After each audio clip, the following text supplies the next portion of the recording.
आज हम बात करने वाले हैं आवेशन की विधियों के बारे में कि कोई भी पदार्थ को हम कितनी विधियों से आवेशित कर सकते हैं। ठीक है, तो यहाँ पर हम 3 विधि पढ़ने वाले हैं। आवेशन की विधियां जो होती हैं हमारी चालन द्वारा, घर्षण द्वारा और एक हमारा क्या है प्रेरण के द्वारा इसको हम आवेशित कर सकते हैं। चलिए ठीक है, तो आपको ध्यान रखना है कि आवेशन की कितनी विधियां होती हैं। यहाँ पर 3 विधि होती है। पहली विधि कौन सी है? चालन विधि। दूसरी हमारी कौन सी है? घर्षण। दूसरी हमारी कौन सी? तीसरी कौन सी है? प्रेरण। ठीक है भाई, तो चलो चालन द्वारा आवेशित करना, इसमें क्या करते हैं? Charging by conduction. तो इसमें देखो क्या लिखा है, इस विधि में अनावेशित वस्तु को, यानी जो वस्तु चार्ज नहीं है, ठीक है, उसको स्पर्श कराते हैं। किससे? आवेशित वस्तु से। ठीक है, ऐसा करने से आवेशित वस्तु का जो कुछ आवेश अनावेशित वस्तु पर चला जाता है। यानी कि हमारे पास मान लो देखो दो है, एक वस्तु हमारी कैसी है जिस पर चार्ज नहीं है, इक्वल टू 0 यानी कि नॉट चार्ज। ठीक है, दूसरी हमारी इस पर क्या है? चार्ज है। अब इनको इसके पास में लाते हैं भाई, इसको हम क्या करते हैं? कंडक्शन कराते हैं, यानी कि स्पर्श कराते हैं। ठीक है भाई, स्पर्श कराना है, यानी कि इसको जोड़ दिया हमने। ठीक है, देखो एग्जांपल दिया है, जोड़ दिया हमने, तो क्या हुआ? इसका कुछ चार्ज क्या है? इस पर भी आ गया। देखो इस पर पॉजिटिव है तो क्या आएगा? पॉजिटिव आएगा। देखो एक ऐसी यहाँ पर है, इस पर क्या नेगेटिव चार्ज है। ठीक है, इसको हम इस पर स्पर्श कराएंगे, टच कराएंगे, इसमें भी क्या जाएगा? नेगेटिव चार्ज आ जाएगा हमारा। ठीक है, क्लियर है? ऐसे यहाँ पर देखो ये भी है, इसको भी हमने क्या किया? इसको स्पर्श कराया इससे, तो इसमें भी क्या हुआ? नेगेटिव चार्ज आ गया। ठीक है, तो किसके? चालन विधि द्वारा। तो चालन विधि द्वारा हम आवेशित करना है तो क्या करेंगे? कोई वस्तु को संपर्क कराते हैं आवेशित वस्तु को अनावेशित वस्तु से। ठीक है, तो हमारा क्या होता है? उसी आकृति का चार्ज, उसी प्रकृति का चार्ज उस पर आ जाता है। ठीक है, दूसरा बात करते हैं, दूसरा हमारा कौन सा है?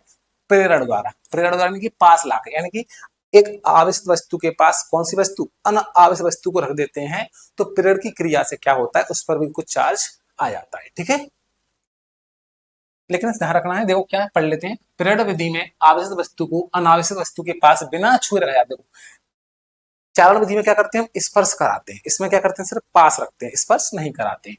ठीक है, अनावेशित वस्तु के आवेशित वस्तु के पास वाले सिरे पर विपरीत प्रकृति का, मतलब पास वाले पे क्या आएगा? देखो मान लो देखो इसमें नेगेटिव चार्ज है, तो जो पास है उसमें क्या आएगा? पॉजिटिव आएगा, और दूर वाले पे नेगेटिव आएगा। पास वाले सिरे पर देखो नेगेटिव है तो पॉजिटिव आएगा, दूसरे वाले पे नेगेटिव आ जाएगा। ठीक है, यहाँ पे देखो एग्जांपल देखो, नेगेटिव चार्ज है तो पास वाले प्लस और दूर वाले पे क्या है? नेगेटिव चार्ज है। ठीक है, तो जब क्या होता है, एक आवेशित वस्तु को अनावेशित वस्तु के पास लाते हैं, टच नहीं कराते, किसमें? प्रेरण विधि में, तो क्या होता है? पास वाले सिरे पर सेम प्रकृति का, दूसरी वाले पर विभिन्न प्रकृति का उत्पन्न हो जाता है आवेश। ठीक है, आगे हम बात करते हैं, तीसरी विधि हमारी कौन सी है?